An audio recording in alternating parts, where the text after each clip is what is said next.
Hi, this is Adam Wise, application scientist at Andor in the US. Today I want to talk briefly about electron multiplication gain, also known as EM gain. This is a feature where signals captured on the CCD can be amplified before readout, effectively letting us overcome the noise floor imposed by readout noise. So, what is readout noise?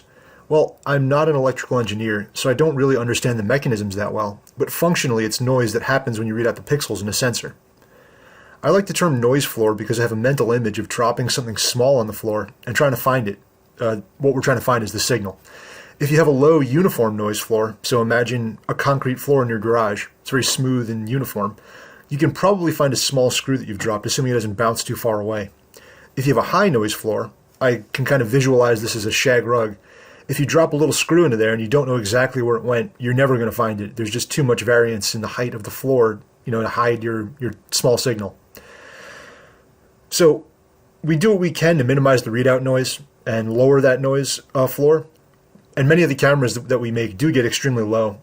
But to get to the level of counting single photons, we do something different. Specifically, we amplify the signal before readout, which is the equivalent of making the screw that we've dropped bigger so that it sticks out of the shag rug and you can easily find it. That's what we're going to do with EM gain. We're making our signal bigger on chip so that our read noise, while it remains unchanged, will sink into irrelevance compared to our signal. So first, let's look at the signal without EM gain. So this is my image here coming from the camera, and I'm going to run this live. So right now I believe I have EM gain disabled. This is an iXon Life, so I only have an EM gain readout. So I have this disabled here. It's running through the EM readout, but it's just not applying any EM gain. So when I run this live, there is an image, but it's sort of hidden in the read noise.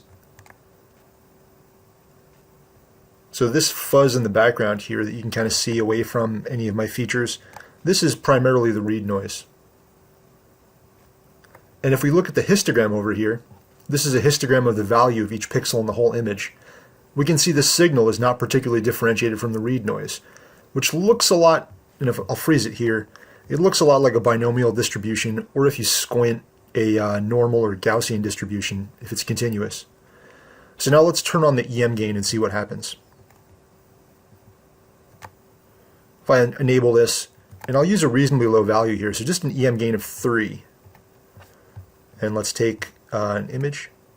And you can see already we've increased our image quality quite a bit.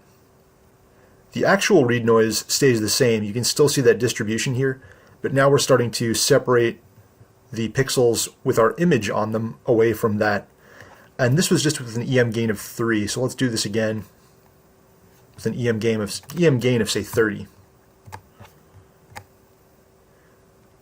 So now you can see we're actually completely, at this point, pushing our image away from the, or the pixels of our image away from the read noise distribution back here. Again, the read noise distribution hasn't changed. It's just kind of sinking into obscurity now that our signal is rising up, amplified before the actual read noise is generated. So we can even go a bit further. We're nowhere close to saturation yet. And we can change this to, say, 100. So now we're going to multiply our each pixel by 100 before reading it out, and our read noise will effectively be 100 times lower. So you see, it's at a certain point it's not doing that much more. So once we get rid of our read noise for the purposes of our measurement, we want to ease back on the EM gain. So we don't want to just max the EM gain out every time. So why not? Because eventually we can hit a point where we amplify the signal so much that we'll clip at higher values and fill up our EM gain registers, which are the physical containers for the charge as it gets amplified. We'll lose out on the highs of our image and reduce our dynamic range that way. So we want to get enough EM gain to effectively get rid of our read noise, or at least make it inconsequential for what we're doing, but not more than that. There's also gain aging, where high EM gain with lots of light eventually wears out the EM amplifier's performance, in theory, but I believe this effect is generally overhyped.